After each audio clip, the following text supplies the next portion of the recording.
Good morning, all of you. How are you all? I hope you all are fine. So, this is your Hindi class, chapter number 2, class 5th. नन्ही दिलेर गिलहरी. नन्ही छोटी सी दिलेर गिलहरी. दिलेर मतलब ये टाइटल ही अपने आप में बता रहा है कि वो गिलहरी कैसी है. उसका दिल जो है वो बहुत बड़ा है. ठीक है. पाठ परिचय. हिम्मत करने वालों की कभी हार नहीं होती, बल्कि वे सिर्फ सफलता पाते हैं, ना ही वो सफलता पाते हैं बल्कि दूसरों के लिए एक उदाहरण के रूप में भी जाने जाते हैं. प्रस्तुत लोक कथा में ऐसी ही एक दिलेर गिलहरी की कहानी कही गई है. जो लोग हिम्मत करते हैं उनकी कभी भी हार नहीं होती, वो हमेशा जीतते हैं. उनको खुद तो सफलता मिलती है, बल्कि क्या होता है वो दूसरों के लिए भी एक उदाहरण के रूप में जाने जाते हैं. ऐसी एक लोक कथा है किसकी, दिलेर गिलहरी की कहानी कही गई है जो हम पढ़ने वाले हैं. चेकोस्लोवाकिया में एक घना जंगल है. ठीक है. उसका नाम है क्रीवोक्लात. जंगल में एक खूब बड़ा हरा भरा बलूत का पेड़ था. एक पेड़ था बलूत का बहुत बड़ा. उसके कोटर में रहती थी एक नन्ही प्यारी सी गिलहरी. वहीं ने उसने अपना घर बना रखा था. प्यारी गिलहरी ने. नाम क्या था उसका? जर्जिका. जर्जिका जो थी, बलूत के आसपास रहने वाले सभी पशु पक्षी एक परिवार की तरह रहते थे. संध्या समय होने से पहले सभी पेड़ के नीचे एकत्रित होते थे. जंगल से चेरी, सेब, बेर आदि जो भी लाते थे मिल बांट कर खाते थे. बकरियां, हिरन, खरगोश, तोते, मैना, बुलबुल सभी को मस्ती से नाचते गाते और फिर थककर सो जाते थे. ऐसे ही मजे से दिन कट रहे थे. एक दिन जेचका ने महसूस किया कि बलूत का पेड़ कुछ बुझा बुझा सा रहने लगा है. जिस शाखा पर उसका कोटर था वह भी झुकने लगी है. उसे फील हुआ. संध्या को जब सब एकत्रित हुए तो उसने अपनी चिंता व्यक्त करते हुए कहा कि मुझे लगता है कि हमारा बलूत जो है वो बीमार है प्यारा. ठीक है. समझ नहीं आ रहा कि उससे फिर से तरोताजा कैसे बनाऊं.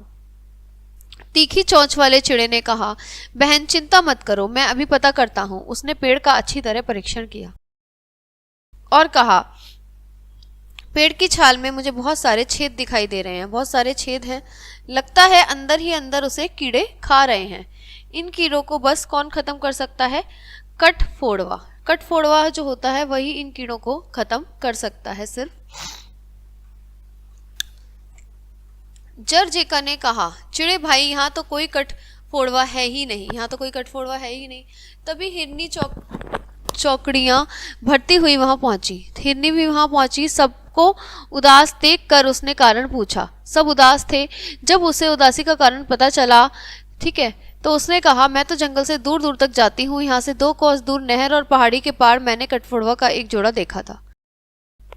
उसने कहा कि मैंने देखा था कि एक जो है कटफोड़वा जो है मैंने उसका जोड़ा देखा था यहाँ से 1 कोस 2 कोस दूर. अब प्रश्न उठा कि इतनी दूर जाए कौन. सबने हिरनी से प्रार्थना की, लेकिन हिरनी ने अपनी असमर्था बताते हुए कहा. हिरनी ने कहा, मेरा बच्चा बहुत छोटा है. तुम जानते हो कि मेरा शावक जो है वो भी 4 दिन का ही हुआ है. मैं उसके साथ इतनी दूर नहीं जा सकती, और मैं चली गई तो वो भूखा मर जाएगा. मैं उसे छोड़ के नहीं जा सकती. बकरियां मैं करती हुई वहां से खिसक ली. बकरियां वहां से मैं करती हुई खिसक ली.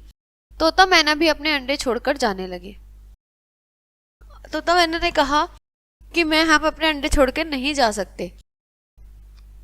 जर्जिका ने निर्णय लिया कि कुछ भी हो वह अकेली ही चली जाएगी. सबने उसे समझाने की कोशिश की कि तुम्हारा नन्हा सा शरीर है, तुम इतनी बाधाओं के सहित कटफोड़वा तक नहीं पहुंच पाओगी पार करके.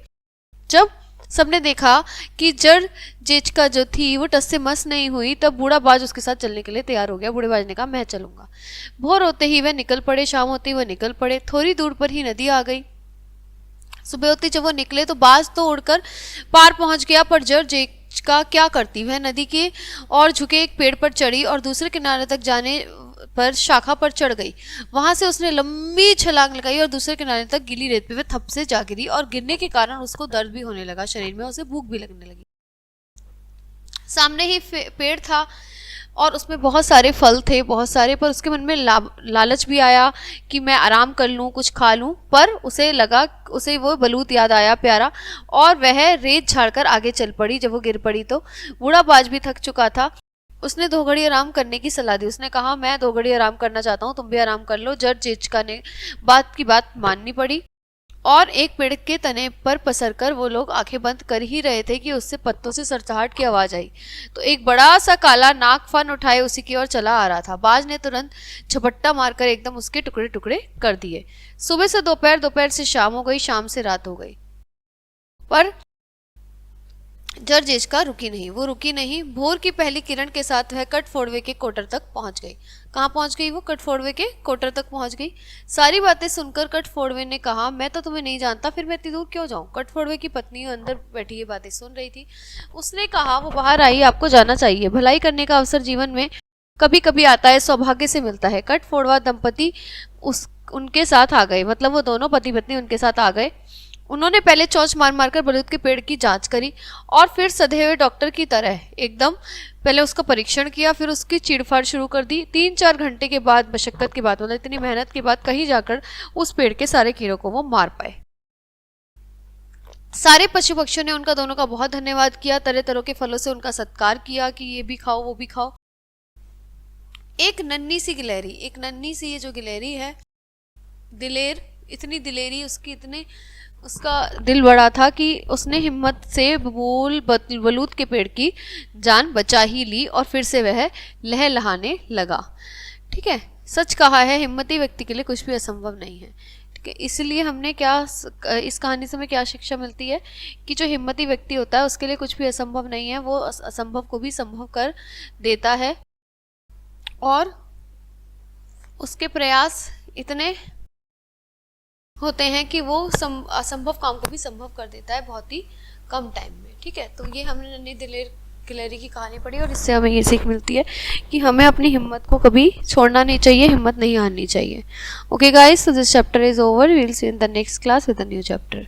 Bye bye, have a nice day.